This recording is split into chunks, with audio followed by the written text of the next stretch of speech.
The gentle early summer sunlight blanketed the suburbs of Philadelphia, where cobblestone streets lay peacefully beneath the shade of old oak trees. Shiny cars were neatly parked along the curb, and deep red roses bloomed in carefully tended gardens.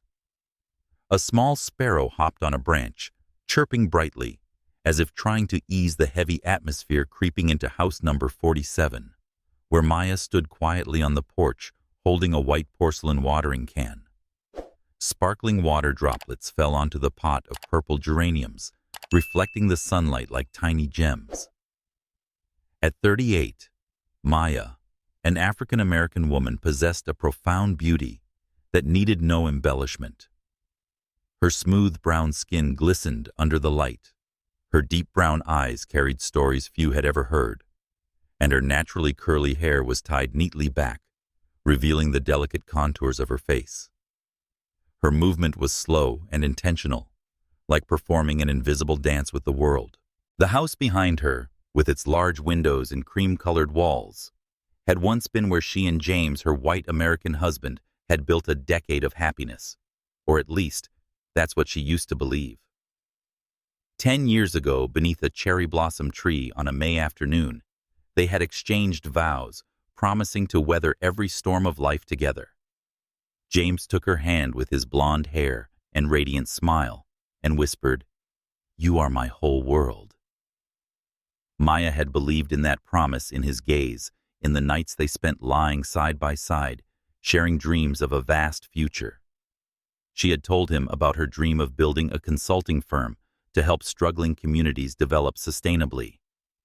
James had smiled and nodded, but his eyes often looked away, as if those dreams were too far-fetched, too different from the practical world he was used to. Today, in the warm kitchen, where the scent of coffee still lingered faintly, everything had changed. James sat across from Maya, his hands tightly clasped on the table, his gaze avoiding hers. The wedding ring on his hand sparkled under the light, but it seemed to carry no meaning anymore. His voice trembled, hesitant, as if he were trying to hurt her as little as possible. "Maya," he began, "I've met someone else. She makes me feel alive again." Those words, sharp as blades, cut through the quiet air of the room.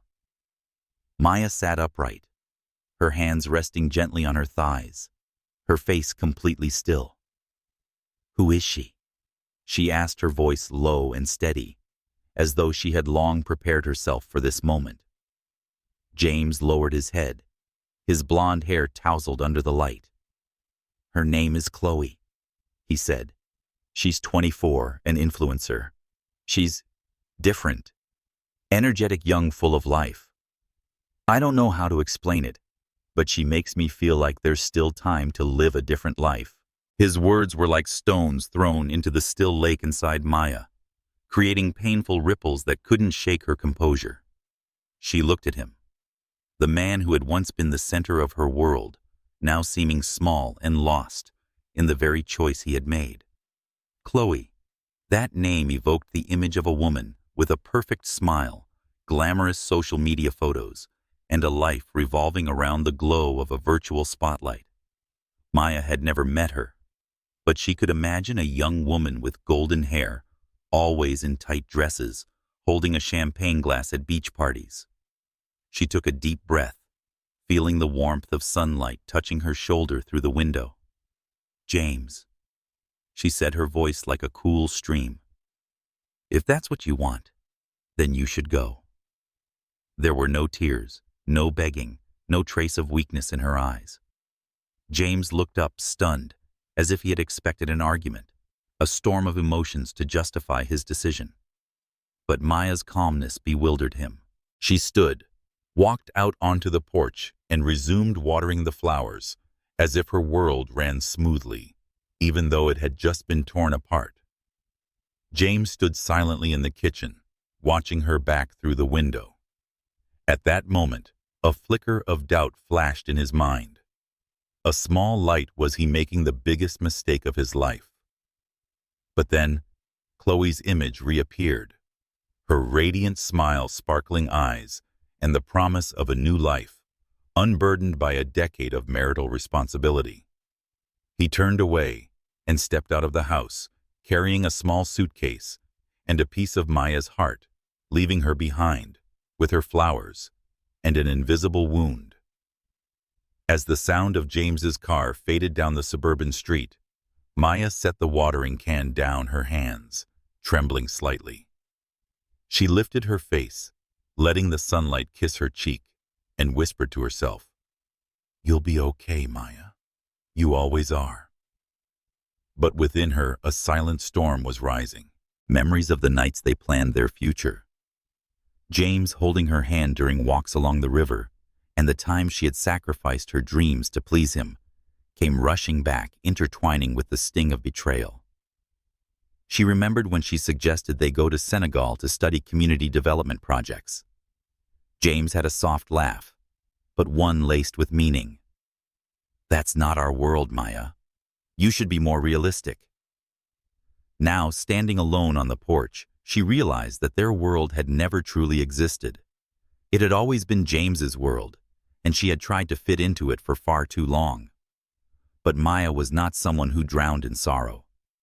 She stepped back inside, closed the door, and stood in front of the mirror in the living room. In the soft light, she looked at herself. A strong woman, with eyes that held both pain and hope. She touched the wedding ring on her hand, felt its coldness, then gently removed it and placed it in a small wooden box on the table. "This is not the end," she told herself. "This is the beginning." Outside, the sunlight gently bathed the garden, and the sparrow kept singing as if nothing had happened. But inside Maya, a small flame had been lit, the flame of rebirth, of a journey she would now write on her own. The weeks after James left the Philadelphia suburb retained its usual tranquility. Pale golden sunlight filtered through the oak leaves, gently glowing the cobblestone streets. The rose bushes continued blooming, and the sparrows sang each morning as if nothing had changed. But in James's mind, everything had. He had moved into a sleek apartment in the city center, just a few miles from his old home, where cold gray walls and minimalist decor emphasized the glitz of his new life. Beside him was Chloe, the 24-year-old with golden hair and a camera-ready smile. The apartment had a rooftop hot tub where Chloe often posed for pictures, posting them online with excited captions like, "Live, slow, love, fast." James now drove a shiny sports car and wore tight-fitting clothes that showed off his toned body, but his eyes no longer carried the sparkle they once did. His smile, once genuine when standing beside Maya, now looked forced, as if he were trying to convince himself this was happiness. In James's mind, Maya remained the woman he had left behind, a shadow stuck in the past, drowning in pain and memories. He imagined her sitting alone in the old house, clutching a glass of wine, eyes red, as she rewatched their wedding video. He pictured her quietly walking through empty hallways, brushing her fingers over old photo frames, or silently crying into the sofa pillows. "She can't live without me," he told himself. A belief that was part arrogance, part comfort. He thought that Maya, with her calm and depth, would remain forever imprisoned in the shadow of their broken marriage. He never checked in, never called, never wondered. To James, Maya was a closed chapter, a sad story he didn't want to reread. But the reality was entirely different. Maya wasn't sitting in the dark with tears in her eyes. She stood in the small front garden, where the morning sun kissed her smooth brown skin, making her glow like a living painting. Her naturally curly hair was tied up high, exposing her high cheekbones and deep brown eyes, now gleaming with new vitality. She held a watering can tending to pots of geraniums and lavender, each droplet falling like a reminder that she was nurturing not just the plants, but herself. Every morning, she woke early, brewed a cup of jasmine tea, and sat by the window, writing her thoughts in a journal. One recent entry read, "Today I choose me, Not him, not the past, but the me of the present. She didn't cry for James. She cried for the years she had shrunk her dreams to fit into his world. But now those tears had dried, making way for a fierce determination. One Sunday morning, James drove through the suburbs, telling himself it was just a coincidence. He slowed down as he passed house number 47, the place that once was his and Maya's home. He saw her standing in the garden through the white picket fence, wearing a white linen shirt and loose pants, holding a watering can. The sunlight fell on her, highlighting the graceful lines of her face and the confidence radiating from her every move. She lifted her head as if sensing someone was watching, but didn't look his way. At that moment, James felt a sharp pang in his chest. Not regret, but a strange sensation, as if he were seeing a completely different woman, no longer the Maya he once knew. She stood tall like a queen, and her radiance unsettled him. He quickly pressed the accelerator, turning onto another street, his heart pounding. She's okay, he wondered, but quickly dismissed the thought. Must be just appearances, he reassured himself, unwilling to admit Maya might have moved on. Meanwhile, Chloe was busy with her virtual world in James's modern apartment. She sat in front of a large mirror framed by bright ring lights, live streaming about a new lipstick collection. "You guys, this pink shade is everything," she said in a high-pitched voice, flashing a perfect smile toward tens of thousands of followers. James sat on the sofa, scrolling through his phone absent-mindedly, but his thoughts weren't there. He was thinking of Maya, the garden, and the sunlight on her skin. The image clung to him like a tune he couldn't shake. Chloe turned to him, noticing his distraction. "What's wrong, James?" she asked, slightly irritated. "You're not even paying attention." James startled, forcing a weak smile. "It's nothing, just a bit tired," he replied, but his gaze remained distant. Back at house number 47, Maya set down the watering can, stepped inside, and sat at the dining table, where she had once faced James's confession. She opened her laptop to check an email from a potential client for her consulting business. A soft smile formed on her lips as she read an invitation to join a community development project in Senegal, the very dream she had once shared with James, only to be met with a dismissive shake of his head and a mocking smile. "That's not our world," he had said. But now it was her world. She picked up her phone and texted a friend from her book club, "I'm bringing Their Eyes Were Watching God tonight. Have you read it?" The reply came almost instantly with a heart emoji. Maya smiled, feeling the warmth of new connections and people becoming her chosen family. In Maya's heart, there were still quiet moments when old pains surfaced. Last night, while sitting alone in the living room, she accidentally came across an old photo of her and James on her phone, laughing by the riverside hand in hand. A flicker of pain passed, but she didn't let it drag her down. She took a deep breath, set the phone aside, and whispered, "Thank you, James, for leaving. You gave me the chance to find myself again." Though spoken only to herself, that sentence carried the power of release. She was no longer the woman who needed James to feel complete. She was Maya, a woman learning to love herself step by step, day by day. Outside, the sunlight still blanketed the garden, making the lavender glisten. The sparrows still sang, and the world kept turning. But in house number 47, Maya was writing a new chapter in her story. A chapter with no James, no Chloe, only her, and the dreams she had once set aside. Meanwhile, James in his sleek apartment remained trapped in the illusion that Maya couldn't live without him. He didn't know that right now. She was living, and the light within her shone brighter than ever.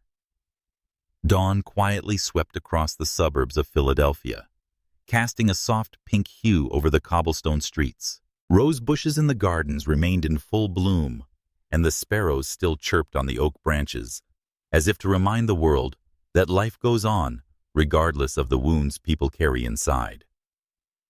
In house number 47, Maya woke up before sunrise as she had every day since James left. She stood by the bedroom window, breathing in the crisp morning air, feeling the moisture from the garden kiss her smooth brown skin. At 38, Maya carried a deep, understated beauty. Her natural curly hair flowed freely around her shoulders, and her deep brown eyes gleamed with a new light, not of pain, but of hope. Dressed in a light gray yoga outfit, she walked to the living room, rolled out her mat, and began her morning practice. Each movement from warrior pose to tree pose was filled with absolute focus, as if she were rebuilding her body and soul. In the months after James had left her for Chloe, Maya had refused to drown in darkness. She knew that pain, no matter how sharp, could not define her. In the early days, when the house felt suffocatingly quiet, she had sat on the sofa, hugging herself and letting the tears fall. But those tears were not surrender. They were how she washed away the past, preparing for a new journey. She remembered the nights she used to talk to James about her dream of building a consulting firm to help struggling communities develop sustainably. He had smiled, but a slight headshake always accompanied it. "You dream too big, Maya. Be more realistic." Those words, though unintended, once made her doubt herself. But now, standing in her small garden, watering the pots of lavender and geraniums, she realized her dream had never been a delusion. It was a fire that had long smoldered within her, and James's departure was simply the wind that set it ablaze. One morning after yoga, Maya brewed a cup of jasmine tea, sat at the dining table, and opened her laptop. She checked an email from a nonprofit organization in Senegal, whom she had contacted after taking a solo trip there a few months ago. That trip was a bold decision, a gift she gave herself after removing her wedding ring and placing it in a wooden box. In Senegal, she had wandered through coastal villages, speaking with local women about how they built their communities from limited resources. An elderly woman with a radiant smile and calloused hands held Maya's hand and said, "Child, your strength isn't in what others give you. It's in your heart." Those words changed Maya. She returned to Philadelphia with a clear plan to turn her consulting firm, Green Vision, into reality. Now, the email from Senegal was an invitation to collaborate, an opportunity to bring her ideas to the world. She smiled and typed a short but confident reply. "I'm ready." Beyond work, Maya found joy in new connections. She joined a book club in the city center, where she met other women, each carrying their own stories. During a discussion of Their Eyes Were Watching God, she shared her journey of rediscovery, and the empathetic looks from those around her made her feel like she had found a new family. She also began early morning walks with a group of neighbors, people who were once strangers, but gradually became friends. One elderly woman named Ruth, with silver hair and a warm smile, often held Maya's hand and said, "Sweetheart, you're blooming. Don't let anyone cut your wings." Those simple, sincere words were like paving stones, guiding Maya through her loneliest days. Maya planted new flowers in the garden, bright yellow marigolds and pale purple lavender. Each plant reminded her that she was nurturing the soil and her spirit. She wrote in her journal, a new habit she'd picked up after her Senegal trip. "Today I feel lighter, not because I've forgotten James, but because I've forgiven myself for loving him too much." These words were proof of her growth, of how she had learned to face her pain rather than flee from it. There were still nights when the house was too quiet, and old memories echoed the sound of James's laughter while they cooked, or the feeling of his hand in hers during riverside walks. But instead of letting those memories drag her down, she sat with them, allowing them to drift by like clouds across the sky. One afternoon, Maya stood in her garden, the sunlight making her brown skin shimmer as if covered in gold. She wore a white linen blouse and loose pants, a watering can in her hand, and her posture was upright and confident. She didn't know that from across the street, James happened to be driving by his eyes, accidentally catching sight of her. In that fleeting moment, he didn't see the Maya of the past, the woman he had once thought would crumble after he left, but a new Maya, radiant and untouchable. His heart tightened, a strange feeling rising in him, as if he had just seen a stranger in a familiar form. He quickly turned his car away, trying to erase the image, but it was already etched into his mind like a small cut that wouldn't heal. Meanwhile, Chloe was busy with her digital world in James's modern apartment. She stood before her ring light, live streaming about a new skincare product, her voice high-pitched and her smile flawless. "Guys, this serum is a lifesaver for oily skin," she chirped, unaware that James was sitting on the sofa, his gaze empty. He was thinking about Maya the garden and her powerful quietude. That image starkly contrasted Chloe's noisiness, the overly edited photos, and the meaningless status updates. "James, how do you like this lipstick color?" Chloe asked, holding up two nearly identical tubes. "They both look nice," he replied, without looking, his voice flat. Chloe frowned slightly, but turned back to her audience, unwilling to let his distraction interrupt her performance. At house number 47, Maya closed her laptop, stood up, and stepped onto the porch. She looked out at the garden where the afternoon sun casts golden light over the flower beds. She picked up her phone and texted Ruth. "Walk tomorrow morning. I want to tell you about the Senegal project." The reply came instantly. "Perfect, girl. You're making me proud." Maya smiled, feeling the warmth spread through her chest. She didn't need James to feel complete. She had herself. She had dreams coming true, and she had a growing community around her. In the sunset glow, she stood there, a woman in bloom, ready for the following chapters of her life. Midday sunlight scattered sparkling patches over downtown Philadelphia, where the streets bustled with honking cars and hurried footsteps. Glass buildings reflected the blue sky, and the aroma of coffee drifted from small roadside cafes. In a trendy district corner, the cafe Bean and Breeze buzzed with young people, laptops open or phones constantly scrolling. James sat at a table near the window across from Chloe, who was absorbed in her phone. She wore a tight-fitting emerald green dress, her golden hair curled to perfection, and the glow from a small ring light on her phone made her face gleam like a heavily edited photo. "You guys, this serum is a total game changer," Chloe chirped in a high-pitched voice, live streaming about a new skincare product. Her smile sparkled brightly, but James only glanced at her, his mind elsewhere. Ever since seeing Maya in the garden, radiant, confident, standing in the sunlight with her watering can, her image had haunted him. He tried to convince himself that it was just a facade, and that Maya couldn't have moved on so quickly, but deep down, an unease had begun to grow, a small crack in the glass that spread wider each time he thought of her. James sipped his coffee, his gaze unconsciously drifting toward the window, where the crowd outside moved like a living painting. He remembered the days they were together, when Maya used to sit across from him in the kitchen, sharing her ideas for her consulting firm.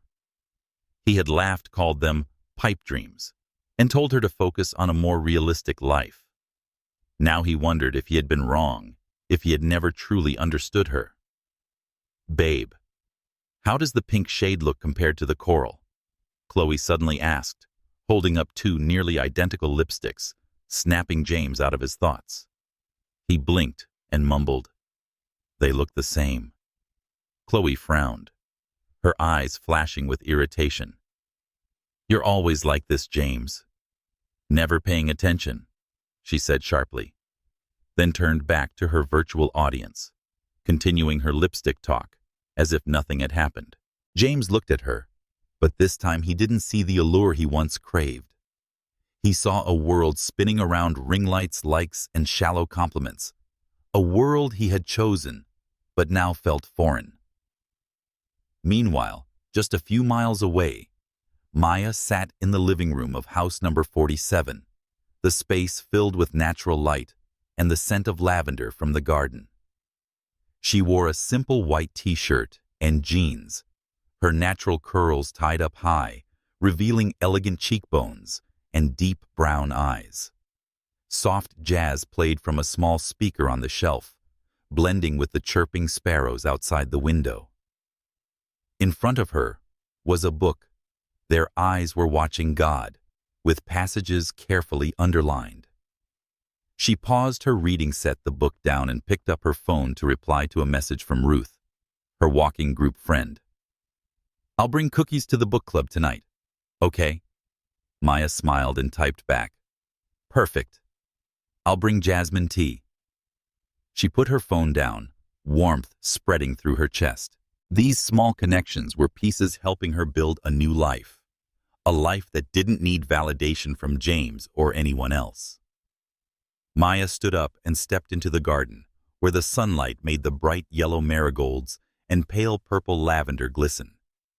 She held her watering can, tending to each plant, each drop a quiet affirmation that she was nurturing herself. She thought about her trip to Senegal, the local women who inspired her, and the project she was pursuing with the nonprofit. Just yesterday, she received an email confirming that they wanted her to lead a workshop on sustainable community development. "This is my moment," she whispered, a soft smile on her lips. Even in that joy, an old memory flashed when she had once shared this very idea with James, and he had laughed, saying, "You think you can change the world, Maya?" That remark once shook her, but now it was just a distant echo, no longer strong enough to hold her back.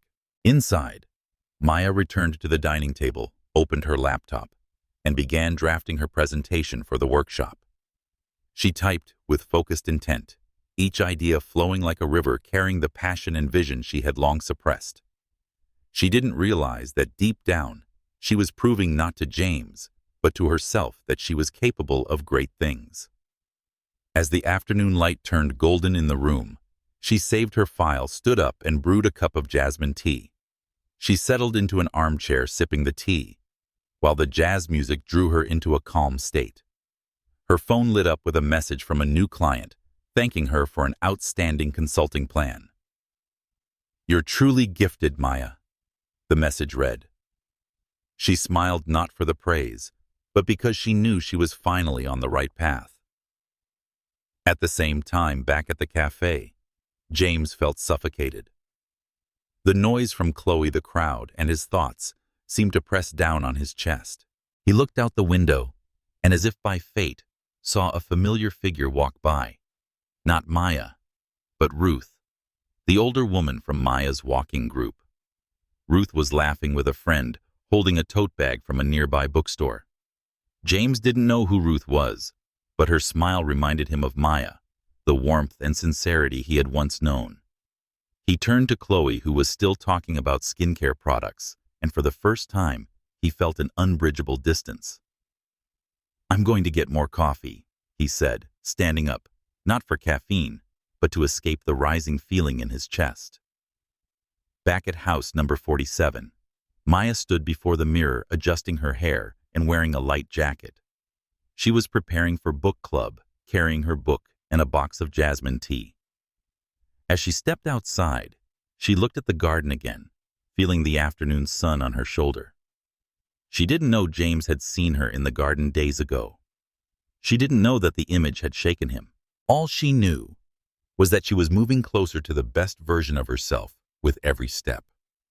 She locked the door, walked down the cobblestone path, and melted into the sunset, carrying a quiet confidence no one could take away. Back in the cafe, James returned to the table, holding a new cup of coffee, but not drinking it. Chloe was still live streaming, but her voice now sounded like white noise to him. He thought of Maya, of the garden, of her quiet strength, and for the first time, he wondered whether he had ever really seen her, or just the version of her he wanted to see. Outside, the sunlight still bathed Philadelphia. But inside James, a shadow had begun to form, the shadow of doubt of what he had truly lost. The soft afternoon sunlight settled gently over downtown Philadelphia, where the once busy streets were beginning to quiet as the day ended. The glass buildings reflected the orange hues of sunset, and the scent of lavender from sidewalk vendors blended with the crisp air. James drove his sleek sports car through the bustling shopping district with Chloe beside him, her fingers swiftly scrolling across her phone. She wore a short white dress, her golden hair tied up high, and oversized sunglasses, hiding eyes too busy with online comments to notice anything around her. "Guess what? My latest post just hit 10,000 likes," Chloe exclaimed excitedly.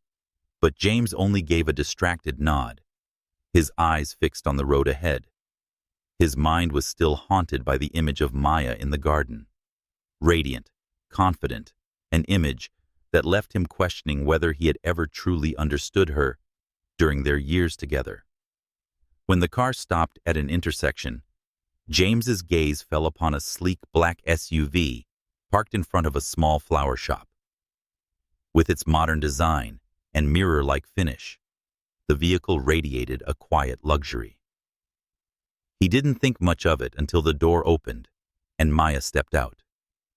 His heart skipped a beat. She wore an elegant white blouse, loose cream-colored trousers, fluttering in the breeze, and her natural curly hair tied high, revealing her high cheekbones and deep brown eyes. Small gold earrings sparkled in the sunlight, and her confidence flowed from her like a subtle fragrance, unassuming yet impossible to ignore. Maya walked into the flower shop with a small leather purse poised and serene, as if the world revolved around her. James felt a wave crash into his chest, a strange sensation. Not jealousy, but disorientation, as if he had just seen a version of Maya he'd never known. Was that Maya? He murmured, his voice so low that Chloe didn't hear. He glanced at her, still glued to her phone, and realized she hadn't noticed the SUV or the woman who'd stepped out of it. James said nothing, but his eyes remained locked on the flower shop, where Maya spoke with the shop owner, her smile as bright as the sun. She chose a bouquet of golden marigolds, cradled them like a precious gift, then returned to the SUV. As she opened the car door, her gaze swept across the street, and for a fleeting moment, her eyes met James's. There was no surprise, no flicker of emotion. She offered a gentle, calm, unbothered smile, without resentment or concern, then stepped into the vehicle and drove away. James felt his chest tighten, as if that smile had just sealed shut a door he could never reopen. "What's wrong with you?" "The light's green," Chloe said, her voice slightly irritated, as she noticed James hadn't moved. He jolted and pressed the gas, but his mind was still trapped in that moment. That SUV, Maya's confidence and her composed smile, made him feel small, as if he had underestimated her all those years they were together. He remembered when she had once suggested they travel to Senegal together to explore community development projects. He had laughed and said, "That's not our world, Maya. You should focus on something closer to home." Now those words echoed in his mind like an accusation. Maya hadn't just survived after he left. She was living a life he couldn't imagine. Meanwhile, at house number 47, Maya placed the bouquet of marigolds on the dining table, the setting sun shining through the window, making the petals glow even brighter. She took off her coat, sat in an armchair, and opened a bottle of red wine, pouring herself a small glass. She sipped slowly, savoring the rich flavor, and thought about the moment she saw James on the street. She knew he had seen her, knew the image of her in that SUV had rattled him. But she felt no triumph, no pain, only peace. As if his presence now was just a passing breeze, not strong enough to disturb her world. She opened her journal and wrote, "Today I saw him. and for the first time, I felt nothing. I am free. Those simple but powerful words were proof of her journey to survive and bloom. Maya stood up and stepped into the garden, where the golden light of sunset bathed the lavender and geraniums. She picked up her watering can, nurturing each plant with care, feeling a deep connection to the earth and herself. She thought about the Senegal project and the upcoming workshop she would lead. Yesterday, she had finished the presentation, and a quiet pride stirred within her as she reread her ideas. She was no longer the woman who once shrank her dreams to please James. She was Maya, a woman writing her own story, each step a declaration of self-worth. James drove silently in the car, occasionally glancing at Chloe, who was still talking about her latest post. "I think I should collaborate with a beauty blogger next week," she said. But James didn't respond. He was thinking about Maya the SUV and her composed smile. He wondered when she had bought that car, how much she had changed since the day he left. A memory resurfaced when Maya gave him a dress shirt for his birthday, and he had casually said, "Thanks, but I prefer a different style." She had smiled, but her eyes carried a sadness he hadn't noticed. Now he wondered whether he had ever truly seen her, or only seen what he wanted to see. "James, are you even listening to me?" Chloe asked sharply. He startled and turned to her. "Sorry, what did you say?" Chloe crossed her arms, her eyes narrowing. "You've been acting weird lately. Is it work? Or something else?" She emphasized something else, as if she already suspected the truth. James shook his head and forced a weak smile. "It's nothing, just tired." But Chloe wasn't easily fooled. She looked at him with a piercing gaze, then turned away, scrolling faster through her phone, as if trying to mask her unease. At house number 47, Maya returned inside, set down her wine glass, and opened her laptop. She checked her email and saw a message from the nonprofit in Senegal confirming the workshop date. She smiled, typed a brief reply, and stood to get ready for the evening. She was heading to a small gathering with her book club friends, bringing the marigold bouquet as a gift. As she stood before the mirror, adjusting her hair, she looked at herself, a strong, confident woman full of life. She didn't need James to feel complete. She had herself. She had dreams becoming reality, and she had a world unfolding before her. Outside, the sunset slowly faded, leaving streaks of orange in the Philadelphia sky. James drove back to the apartment, his heart heavy with unanswered questions. He didn't know that with every step Maya took, she was moving farther from him into a future where he no longer had a place. Meanwhile, Maya stepped out of her house, bouquet in hand, and walked into the evening light, carrying with her freedom she had fought to claim. The gentle morning light filtered through the leaves in downtown Philadelphia, where the streets began filling with the hum of traffic and footsteps. Glass buildings sparkled under the early sun, reflecting a cloudless blue sky. In a small cafe called Urban Grind, James sat across from Tom, an old college friend, who had stayed in touch with him and Maya after their separation. James wore a navy blue polo shirt, trying to appear relaxed, but his gaze was distant, as if he were searching for something beyond the small talk about work and basketball.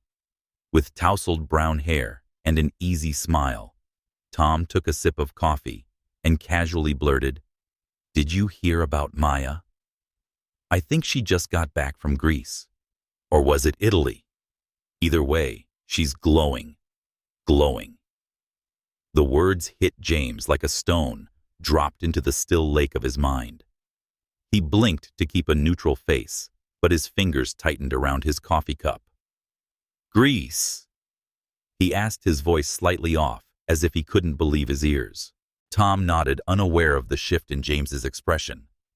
"Yeah, she traveled solo at first, and then it looked like she was with someone. I'm not sure about the details, but she seems different. Like she's found herself." James forced a smile, but it was stiff, leaving a bitter taste in his mouth. "Good for her," he said, though the words felt false, as if he was trying to convince himself. In his mind, the image of Maya in the garden, then in that sleek black SUV, resurfaced, now painted further by whispers of faraway travels and bold journeys he never imagined she would dare take. At that very moment, back at house number 47, Maya stood in her small garden, the morning sunlight warming her smooth brown skin, making her glow like a living painting. She wore a white t-shirt and jeans, her natural curls tied up high, revealing deep brown eyes that now sparkled with new vitality. She held a watering can, tending to her marigolds and lavender, each droplet a reminder that she was nurturing her plants and herself. She thought of her trip to Greece, a spontaneous decision she made after completing her presentation for the Senegal workshop. In Santorini, she had wandered down stone-paved alleys, stared at the shimmering Aegean Sea, and written in her journal, "I don't need anyone to feel whole. I am enough." That trip wasn't just an escape, but a journey of rediscovery, proof that she could stand independently no matter her past. Maya stepped inside, brewed a cup of jasmine tea, and sat at the dining table, opening her laptop to check emails.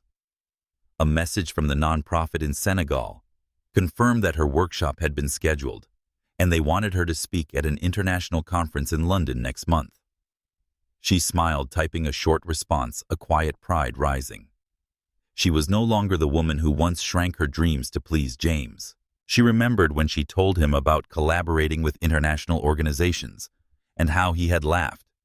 "You think you can play in the big leagues, Maya?" Those words had once made her hesitate, but now they were just distant echoes, no longer strong enough to hold her back. James felt suffocated at the cafe, despite the open space and rich coffee aroma. Tom's words echoed. She was with someone. With someone.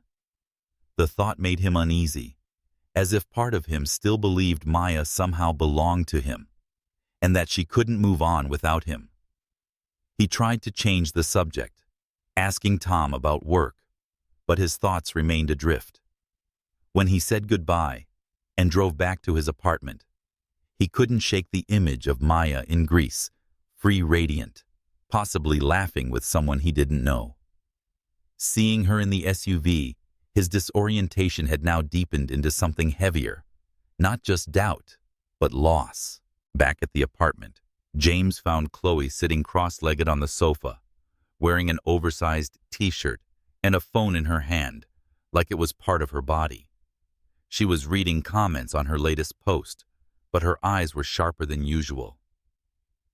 "Where were you all morning?" she asked, a trace of suspicion in her tone. James shrugged, trying to sound casual. "Met up with Tom." "Old friend." Chloe nodded, but her eyes didn't leave him. "You've been weird lately, James," she said, her voice low but cutting. "It's like you're not here. Is it work or is it her?" The word "her" was emphasized like an invisible knife. James flinched, mouth opening to deny it, but Chloe continued. "I saw you were checking out Maya's sister's Instagram. Don't think I don't notice." James felt his face flush, caught off guard. "Just curious, that's all." It's nothing, he said, but his voice lacked conviction. Chloe looked at him, her eyes flashing with hurt and anger. "She's your ex-wife, James." "Emphasis on ex," she said coldly. "Are we clear?"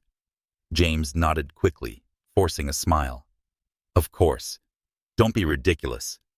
But when Chloe turned away and resumed scrolling, he felt the space between them grow. He sat on the sofa staring out the window as the sunlight faded. He thought of Maya Greece and the mysterious someone Tom had mentioned.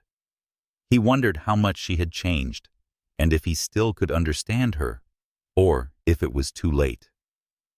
At house number 47, Maya got ready for the evening, slipping into a light sweater and jeans and adjusting her hair in the mirror. She was headed to a small get-together with her book club friends, planning to share stories from her Greece trip. She picked up a box of jasmine tea and the bouquet of marigolds from the table, smiling at the thought of the conversations she'd soon have. As she stepped outside, she looked at her garden again, where the sunset bathed the flowers in golden light. She didn't know that rumors about her haunted James, and she didn't realize that her presence shook the foundations of his every choice. All she knew was that she was drawing closer to the best version of herself with every step. Maya locked the door, stepped down the stone path, and merged into the glow of the evening. Her phone lit up with a message from Ruth. "Can't wait to hear about Greece tonight. I'm so curious." Maya smiled and typed back, "Absolutely." She felt a warmth rise inside, not from praise or attention, but from knowing that she was truly living in a world she had built herself. Meanwhile, in the modern apartment, James sat alone, his eyes empty, trapped in unanswered questions. Outside, the sunset faded, leaving Philadelphia in a quiet dusk, where Maya was moving forward and James was sinking into the shadows of his own making. The early morning sun gently spread across downtown Philadelphia, where the cobblestone streets began to glow with the colors of an outdoor pop-up event. White tents lined the square, showcasing handcrafted goods from exquisite ceramics to vibrant, fresh flower bouquets. Acoustic music played softly, blending with cheerful chatter and the sweet scent of cinnamon waffles wafting from a nearby cart. James strolled through the square, hands in his pockets, his gaze wandering through the crowd. He wore a white button-down shirt and jeans, trying to appear at ease, but his mind was still haunted by what Tom had said about Maya, her trip to Greece, her radiance, and the mysterious someone. Chloe walked beside him in a vibrant floral maxi dress. Her phone was raised high to capture content for Instagram. "This place is perfect for content," she said excitedly. But James only nodded absent-mindedly, not listening. The crowd parted, and James's eyes landed on a white tent near the center of the square. Bathed in sunlight, Maya stood there, radiant like a silent flame. She wore an olive-green jumpsuit that hugged her curves, her natural curls tied in a neat bun, revealing her deep brown eyes and graceful smile. She was chatting with the booth owner, a young woman selling handcrafted jewelry, holding a glass of sparkling lemonade. Maya's confidence radiated from every gesture, the way she tilted her head while listening and smiled gently while responding, as if she were the center of a world no one could disturb. James felt his heart pound as though time had stopped. He couldn't take his eyes off her or shake the feeling that she had become someone new, strong, free, and unfamiliar. But what stunned James wasn't just Maya's presence. As she tucked a strand of hair behind her ear, the sunlight glinted off a thin gold ring on the ring finger of her left hand, elegant, minimalist, but deeply significant.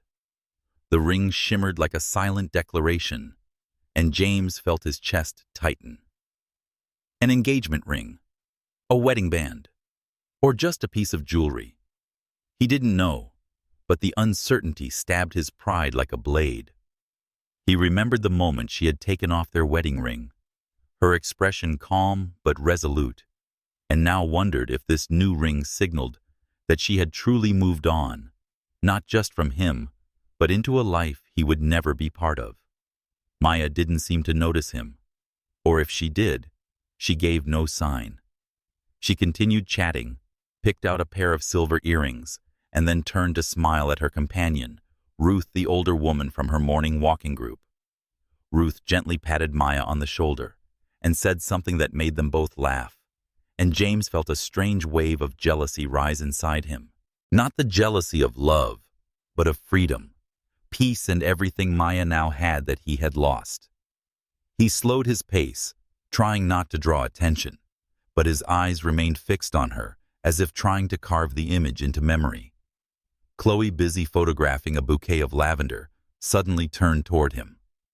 "James, what are you doing just standing there?" "Come on," she said, her tone edged with irritation. But then she followed his gaze and the smile on her lips vanished when she spotted Maya. "It's her, isn't it?" Chloe asked, voice low but sharp. James startled and turned to her, forcing a weak smile. "Who?" "Oh no, just looking around." But Chloe wasn't fooled. She crossed her arms, her eyes flashing with hurt and anger. "Don't pretend, James. I know you were looking at her." "It's Maya, isn't it?" James opened his mouth to deny it, but Chloe had already turned away, striding toward another tent. Her phone gripped tightly like a shield. James stood frozen, feeling as if the entire world had tilted. He turned back to Maya, and at that exact moment, she looked up, their eyes meeting across the crowd. For a fleeting second time, stood still. Maya didn't flinch. She wasn't surprised. Her gaze held no anger, no triumph. She smiled a soft, serene smile, as if he were nothing more than a distant acquaintance. Then she returned to her conversation with Ruth, leaving James with a hollow feeling in his chest. The gold ring on her finger shimmered in the sunlight, a quiet reminder that she had moved on while he remained trapped in his past choices. At house number 47, Maya had returned from the pop-up event and placed the silver earrings on the dining table. She removed her jumpsuit, changed into a comfortable t-shirt, and settled into her armchair with a cup of jasmine tea. The afternoon sunlight filtered through the window, filling the room with a warm glow. She opened her journal and wrote, "Today I saw him again. The ring made him uneasy, I could tell. But I didn't wear it for him. I wore it for me. It's a promise to myself that I will never stop loving who I am." Those words were proof of her journey, not just to overcome pain, but to find the strength to redefine herself. Maya thought back to the moment she bought the ring, a gift to herself, after her trip to Greece, when she stood on a cliff overlooking the Aegean Sea, and realized she didn't need anyone to feel whole.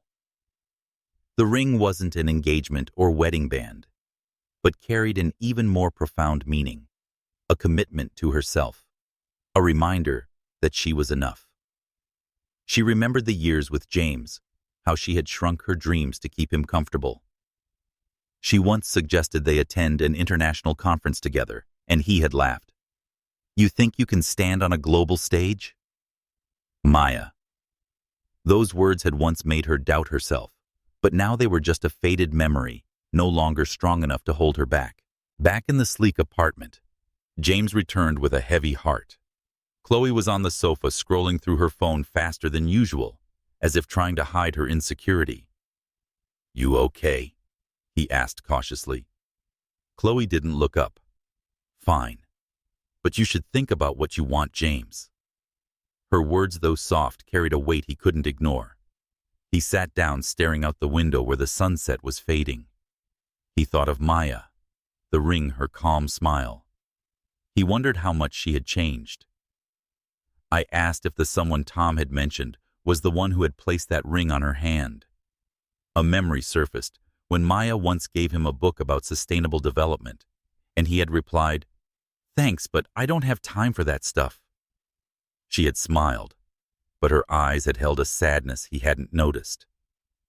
At house number 47, Maya prepared for the evening, slipping into a light sweater and picking up Their Eyes Were Watching God to bring to book club. She looked out at the garden through the window, where the sunset made the flowers sparkle. She didn't know James was obsessed with the ring. He didn't know her presence was unraveling everything he thought he understood. All she knew was that she was growing closer to the best version of herself with every step. She locked the door, stepped onto the cobblestone path, and walked into the evening light, carrying a quiet confidence that no one could take away. The gentle summer afternoon sunlight draped itself over a suburban garden in Philadelphia, where lush green trees intertwined with golden rays of light, creating a scene that looked like it had stepped out of a painting. White chairs were arranged around tables covered in linen cloths, adorned with jars of marigolds and string lights twinkling above. Soft jazz music played from a corner of the garden, mingling with the lively chatter and the clinking of champagne glasses. The scent of freshly cut grass and lavender wafted through the air, making everything feel soft and serene. James stepped through the garden gate, hand in hand with Chloe, feeling as if he were entering another world, a world he hoped would help him forget the haunting thoughts of Maya. He wore a pale blue shirt and slacks, trying to appear casual, but his eyes constantly scanned the crowd, as if searching for something. Chloe, in a form-fitting coral dress, radiant like a flame, held up her phone to photograph the flower arrangements on the tables. "This scene is gorgeous. I have to post it right away," she said excitedly. But James only forced a faint smile and gave a half-hearted nod. Ever since he saw Maya with the gold ring at the pop-up event, he couldn't shake her image, the confidence, the serene smile, and the sparkling ring that felt like a silent declaration. Tom's rumor about a trip to Greece, and someone only unsettles him as if he were losing something precious he had never truly appreciated. Although she hadn't said it aloud, Chloe sensed his distraction, and the tension between them had grown steadily like a taut string ready to snap. The crowd parted, and James froze. Beneath a vibrant hydrangea bush, Maya stood there as beautiful as a dream. She wore a golden wrap dress that hugged her curves, glistening her smooth brown skin in the sunlight. Her natural curls were tied up high, revealing small gold earrings and deep brown eyes that shimmered with an unshakable calm. She was laughing and chatting with friends, standing with poise, her gentle smile exuding quiet allure. James felt his heart pound, as if the entire world had shrunk down to just her and the light surrounding her. The gold ring on her finger was still there, glinting like a reminder that she had come so far while he remained stuck in his choices. Chloe, adjusting her camera angle, suddenly noticed James's silence. She turned and followed his gaze, and the smile on her lips disappeared. "It's her again," she whispered, her voice trembling with anger and hurt. She clutched James's hand, pulling him toward a nearby banquet table, but her eyes didn't leave Maya, as if trying to measure the distance between them. James regained composure, saying, "It's just a coincidence, Chloe. Don't worry about it." But Chloe didn't reply. She only gripped his hand tighter, her nails lightly digging into his skin like a silent warning. Seemingly unaware of their presence, Maya continued her conversation, her smile lighting up the entire garden corner. She held a glass of champagne, took a small sip, and tilted her head to listen to a friend's story. Her natural grace, the peace radiating from every gesture, made James feel small. He remembered their days together, when she shared her dream of building a consulting firm to help struggling communities develop sustainably. He had laughed and said, "You think you can change the world?" Maya. Those words now echoed in his mind like an accusation. Maya hadn't just changed her world, she was living a life he couldn't have imagined. Suddenly, a man approached Maya, and James felt his chest tighten. The man was tall, brown-skinned, with a warm smile and confident demeanor. He wore a navy suit with no tie, exuding understated elegance. He gently placed a hand on Maya's back, intimate and respectful, and she turned to him, her eyes sparkling with an unspoken connection. James couldn't hear what they were saying, but how they looked at each other as if the whole world had faded felt like a stab to the heart. "Who is that?" he murmured, his voice so low Chloe couldn't hear. But with her sharp intuition, Chloe noticed the shift in his expression. "James, that's enough," she said coldly. "We're leaving." But James didn't move. His eyes were still locked on Maya and the man beside her. As if sensing the gaze, Maya turned and locked eyes with James. In that brief moment, time seemed to stop. She wasn't surprised, wasn't shaken. She smiled faintly, a calm smile, as if he were just an old acquaintance who no longer mattered. Then she turned back continuing her conversation with the man leaving James with an overwhelming sense of emptiness. The gold ring on her finger shimmered in the sunlight, like a reminder that she had found a new world that no longer included him. At the same time, back at house number 47, Maya returned from the party, set her champagne glass on the table, and took off her shimmering gold dress. She slipped into a comfortable t-shirt and sat in her armchair with a cup of jasmine tea, the sunset filtering through the window and filling the room with warm light. She opened her journal and wrote, "Today I saw him at the party. He looked at me like I was a mystery he couldn't solve. But I don't live to explain myself to him. I live for me." Those words were proof of her journey, not just overcoming pain, but finding the strength to redefine herself. Maya thought about the man at the party, not a lover, but a colleague from the Senegal project who had become a close friend. Though purely coincidental, his appearance had shaken James, and she realized it. But she didn't feel triumphant. She only felt peace, as if James's presence was now nothing more than a passing breeze. She recalled the years with James, when she had shrunk her dreams to please him. She had suggested he join her at an international conference, and he had laughed. "You think you can stand on a global stage, Maya?" Those words had once made her doubt herself, but now they were just a faded memory. James sat on the sofa in the modern apartment, his gaze blank. After slamming her phone on the table, Chloe turned to him, her voice trembling. "You still love her, don't you?" James flinched and opened his mouth to deny it, but Chloe had already stood up and walked into the bedroom, slamming the door behind her. He sat there staring out the window as the sunset faded. He thought about Maya, the man beside her, and the gold ring. An old memory rushed back when Maya gave him a sustainable development book, and he said, "Thanks, but I don't have time to read stuff like this." She smiled, but her eyes held a sadness he hadn't noticed. At house number 47, Maya got ready for the evening holding the book. Their eyes were watching God, to bring to her book club. She looked out at the garden through the window, where the twilight glistened the flowers. She didn't know that James was drowning in regret, didn't know that her presence was making him question everything. She only knew that with every step forward, she was drawing closer to the best version of herself. She locked the door and stepped down the cobblestone path, merging into the evening light, carrying a quiet confidence that no one could take away. The gentle sunset light blanketed the suburban garden in Philadelphia, where twinkling string lights began to glow, highlighting clusters of hydrangeas and marigolds.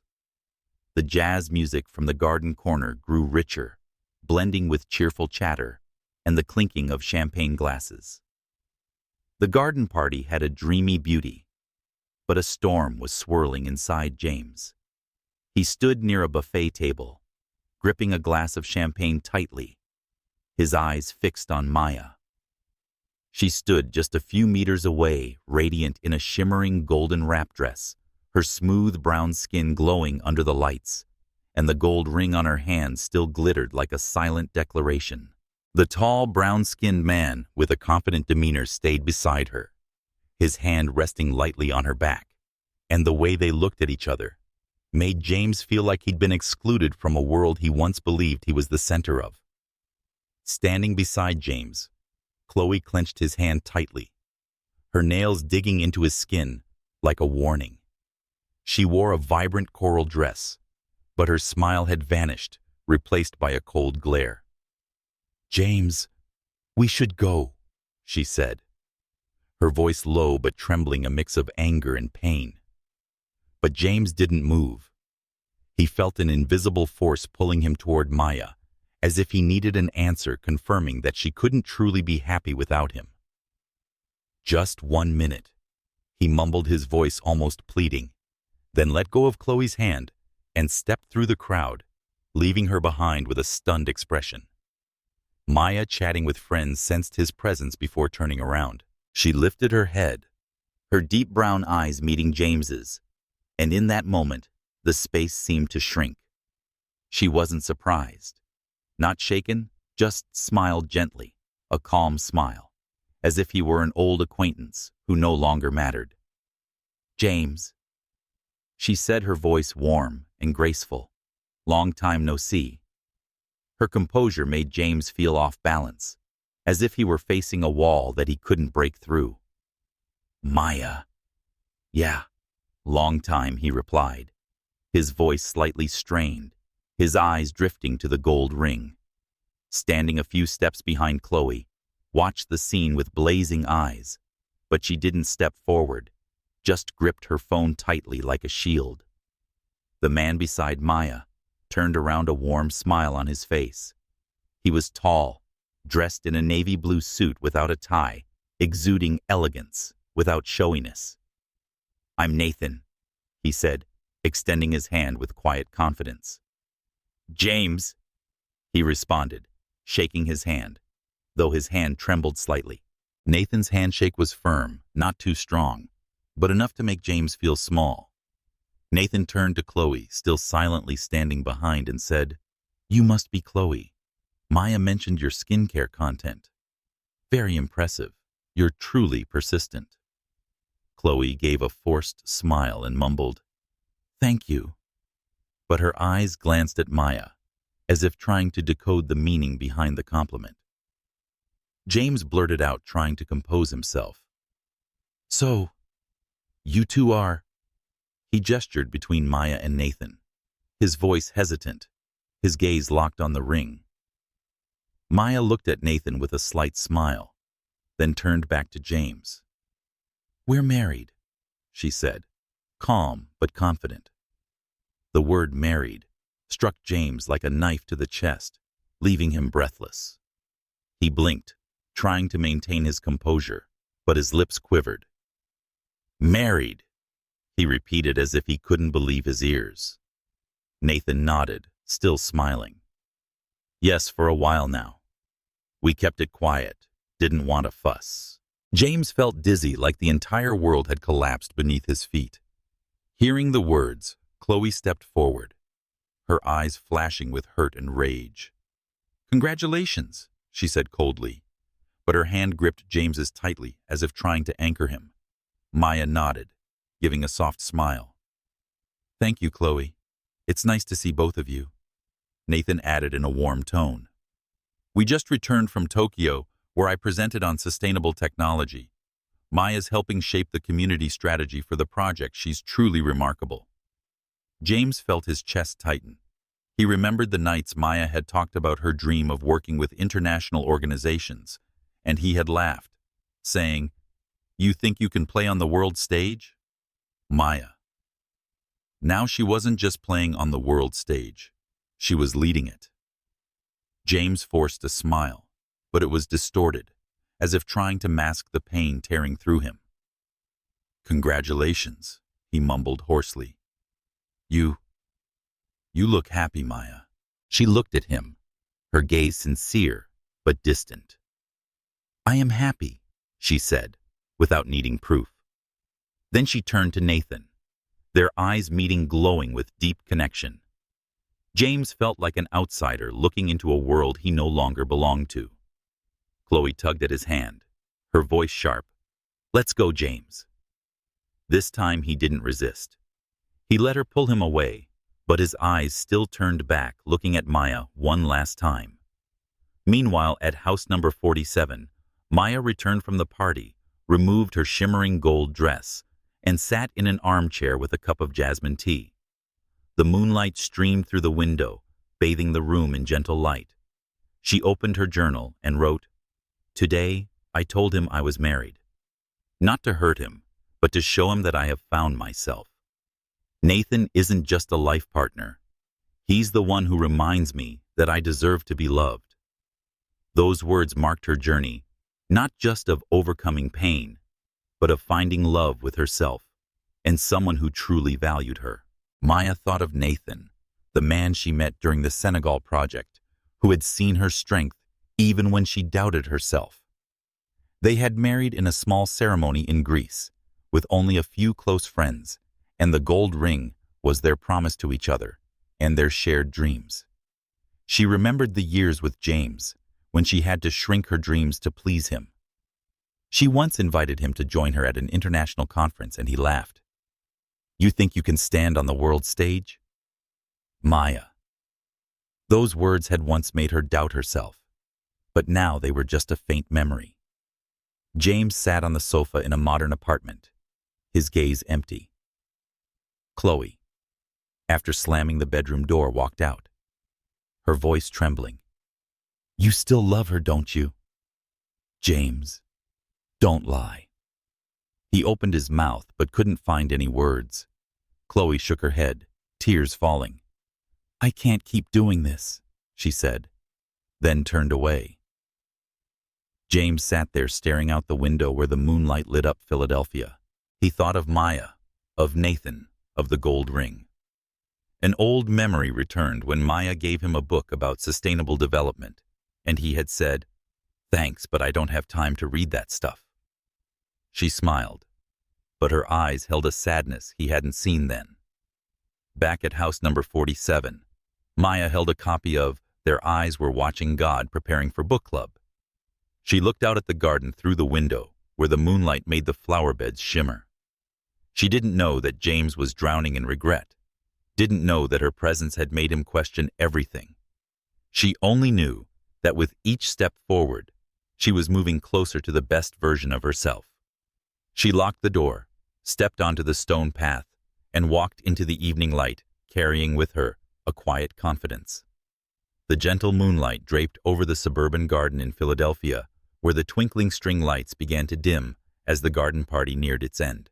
The hydrangeas and marigolds shimmered under the silvery glow, but the atmosphere was still, as if the entire world held its breath. James stood silently beside a neatly trimmed shrub, the champagne in his hand, flat, his empty eyes fixed on Maya. She was still there, just a few meters away, radiant in her golden wrap dress, laughing and chatting with Nathan and a group of friends. The gold ring on her hand glistened beneath the moonlight, a constant reminder of the painful truth he had just faced. Maya was married, had found happiness, and had advanced far beyond him in a world where he no longer had a place. Maya's words, "We're married," echoed in James's head like a dagger slicing into his self-satisfaction. He had thought she would be stuck in the past, clinging to memories of him, but now she stood there, confident and serene, beside a man who cherished her in ways he never could.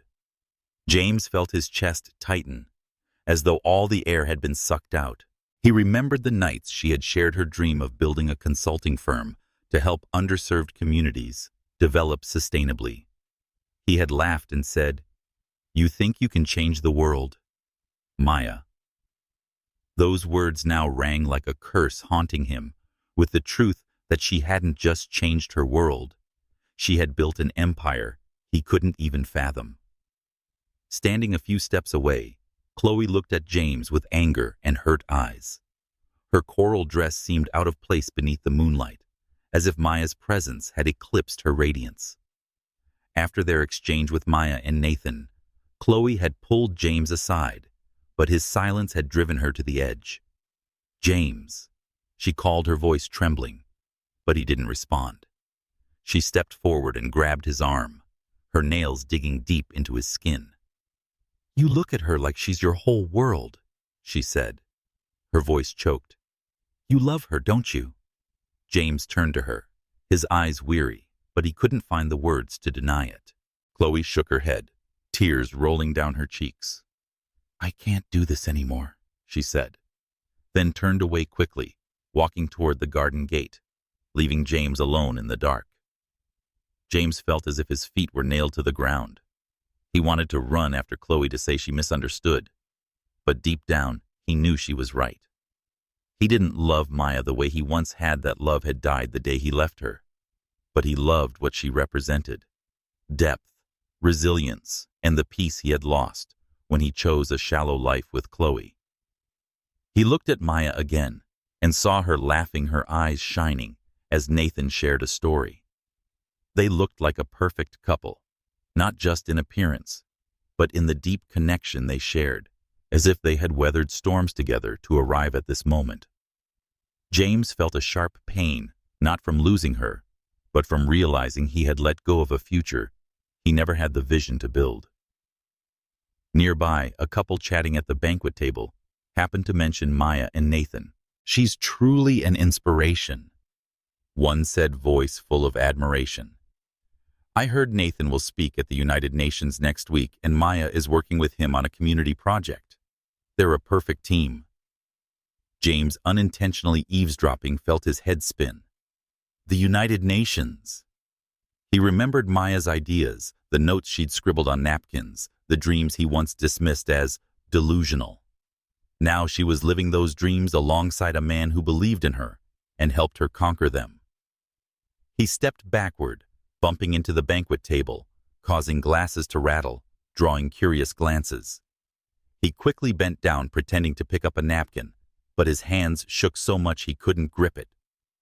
Meanwhile, at house number 47, Maya returned home after the party slipped out of her golden dress and sat in the armchair with a cup of jasmine tea. Moonlight streamed through the window, bathing the room in soft light. She opened her journal and wrote, "Today I faced him, and for the first time I felt no need to prove anything. Nathan is home, and I am the light within myself."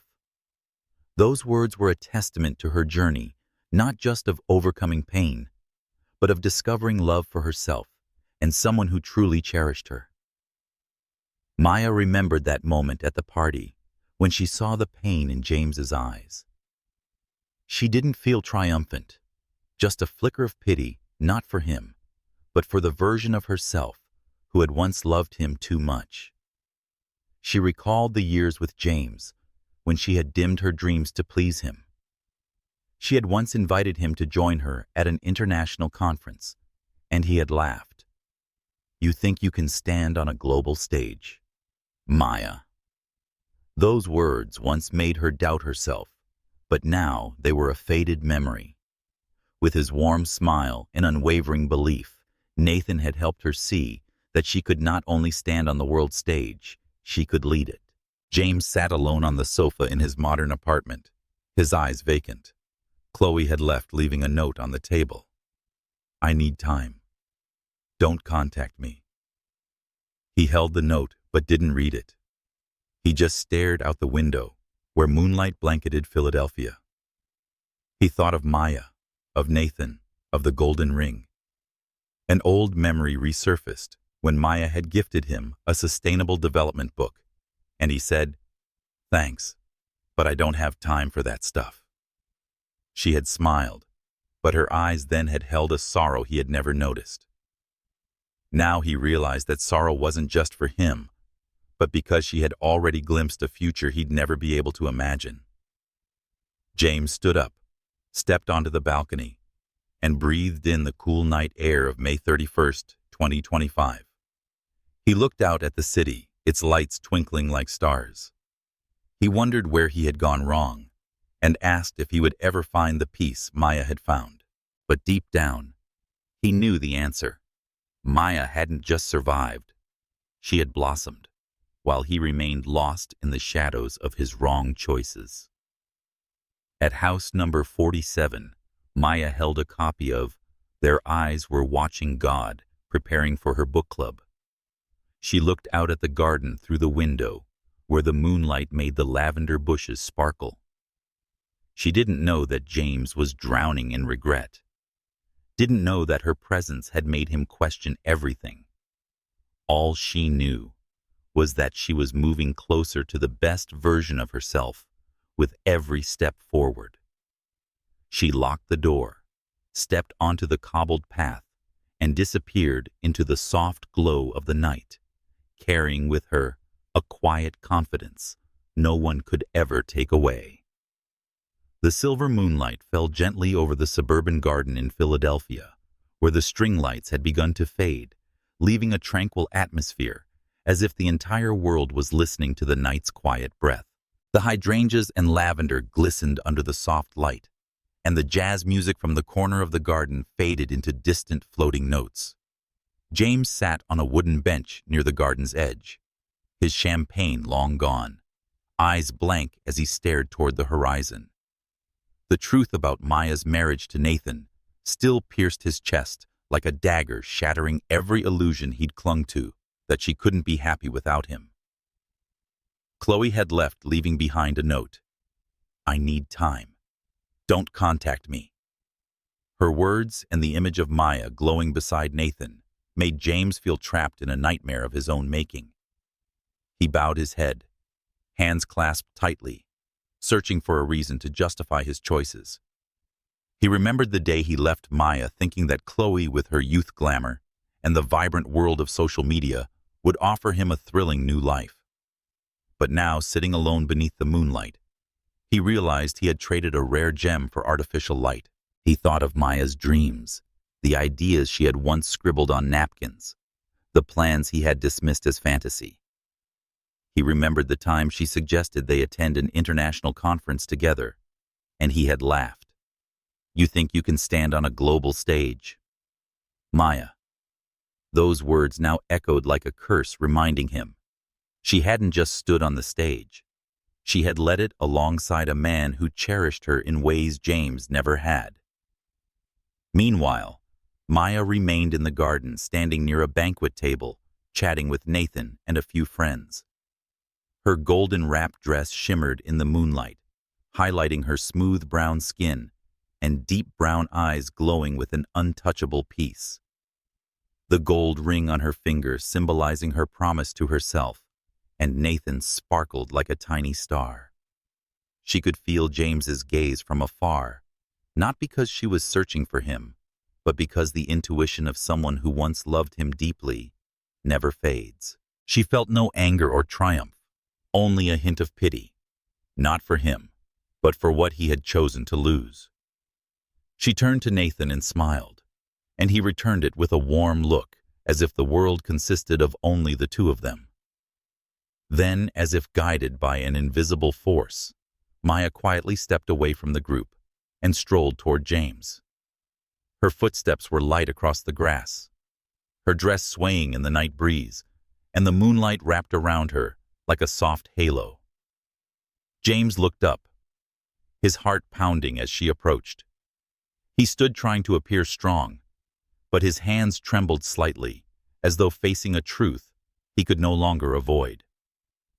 Maya stopped a few steps away, her eyes calm, carrying neither resentment nor pity.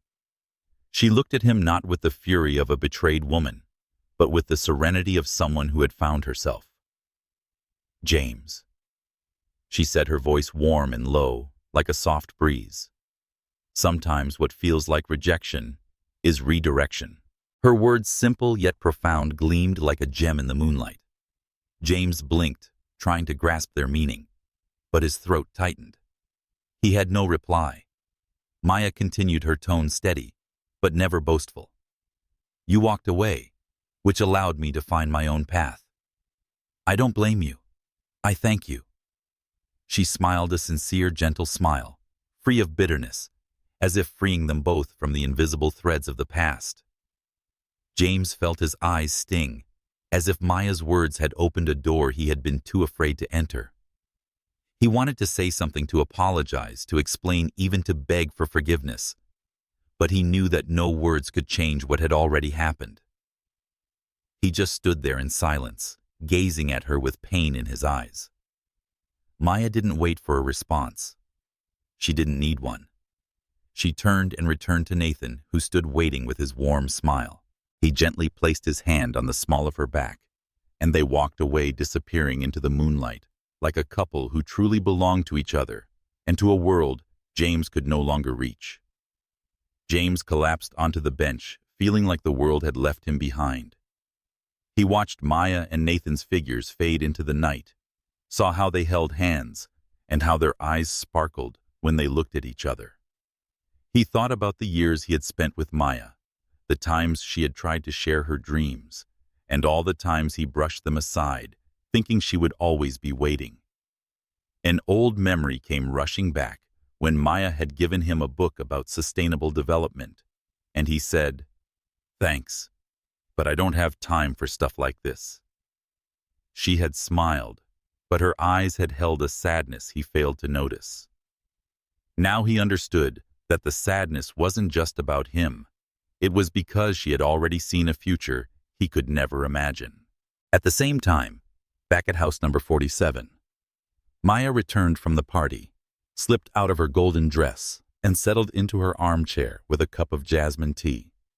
Moonlight streamed through the window, filling the room with a gentle glow.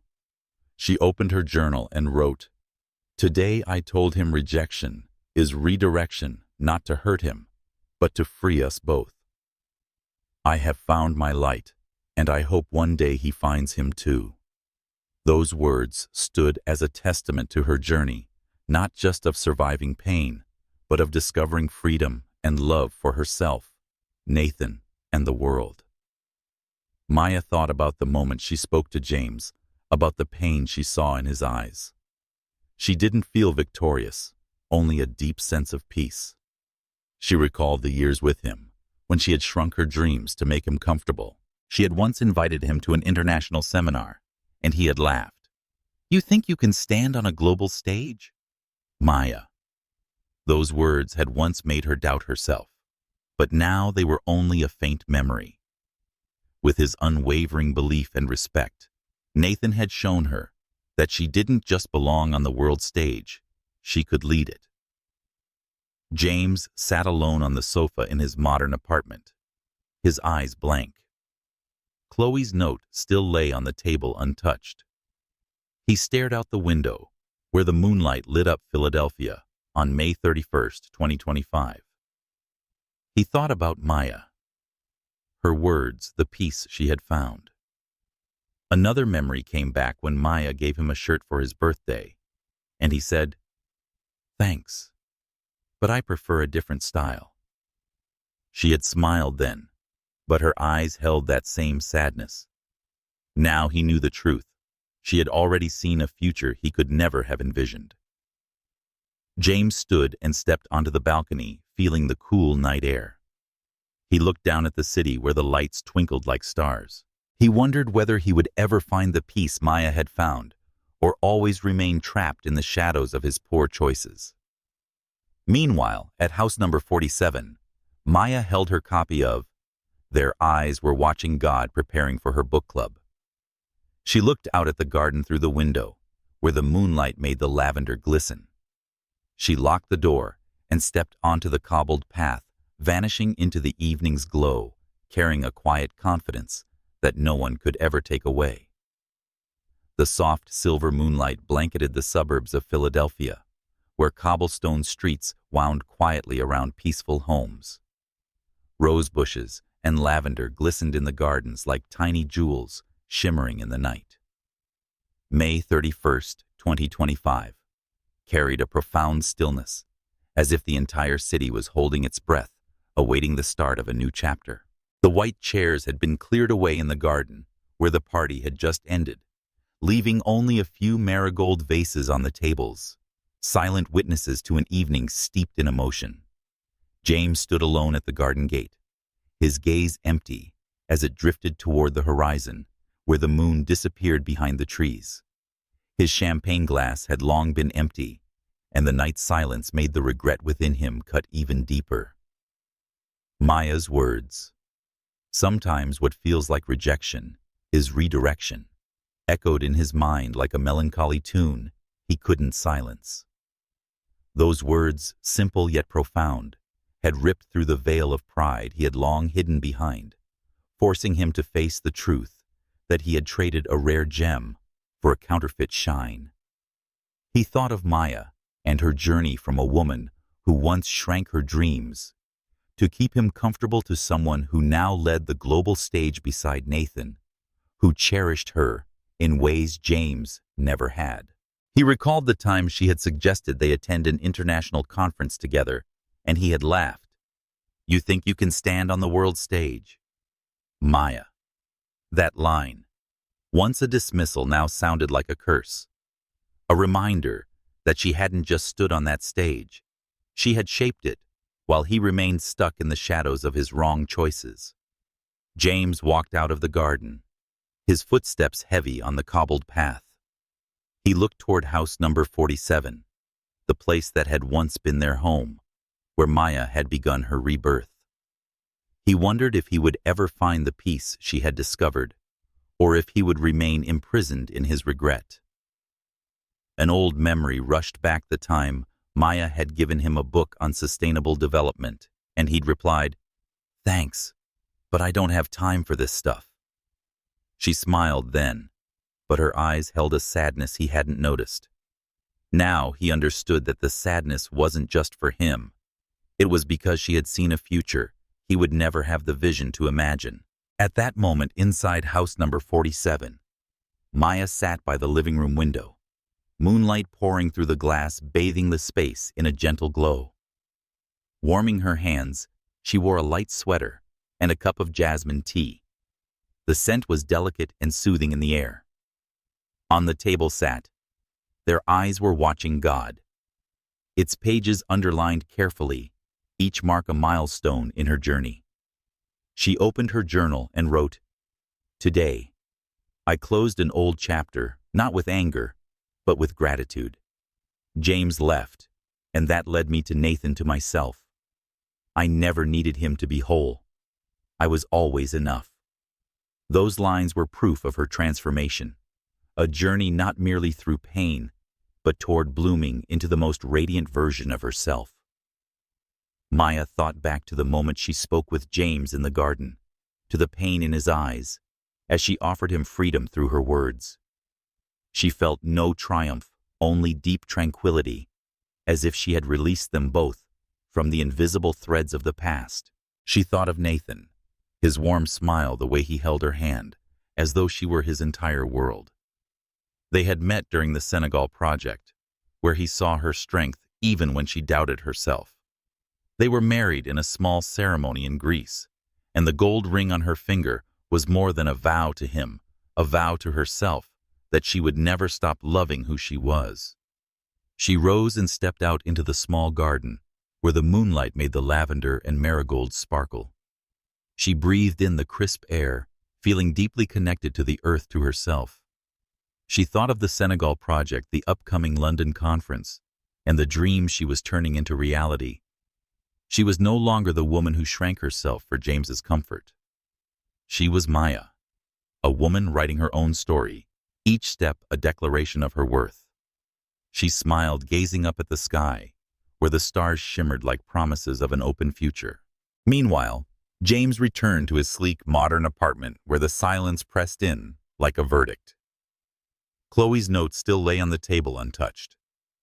He sat on the sofa, eyes vacant, as he stared out the window, where moonlight bathed Philadelphia. He thought of Maya, Nathan, and the words that had set him free. He wondered whether he would ever find the light she had seen, or remain trapped in the darkness of his choices. Another memory surfaced. Maya had once given him a shirt for his birthday, and he'd said, "Thanks, but I prefer another style." She had smiled, but her eyes had carried the same sadness. He knew sadness came from seeing a future he could never imagine. James stood and stepped onto the balcony, feeling the chill of the night on his face. He looked down at the city, its lights twinkling like stars. He didn't know where he would go from here, whether he could undo what was done, or if he would learn to live with it. But deep down, he knew this much: Maya had found her path, and all he could do was hope that one day he would find his. He closed his eyes, let the moonlight kiss his face, and whispered, "Thank you, Maya." Back at house number 47, Maya returned indoors holding, their eyes were watching God, as she prepared for tomorrow's book club meeting. She glanced at the garden through the window, where the moonlight shimmered the flowers. She didn't know James was out there under that same moon, thinking of her with wordless regret. She only knew she was drawing closer to the best version of herself with each step forward. She locked the door and climbed the stairs, carrying a quiet confidence that no one could ever take away. The night deepened, and Philadelphia drifted into sleep. But Maya's story continued. It is a tale of rebirth, of light, and of a future wide open.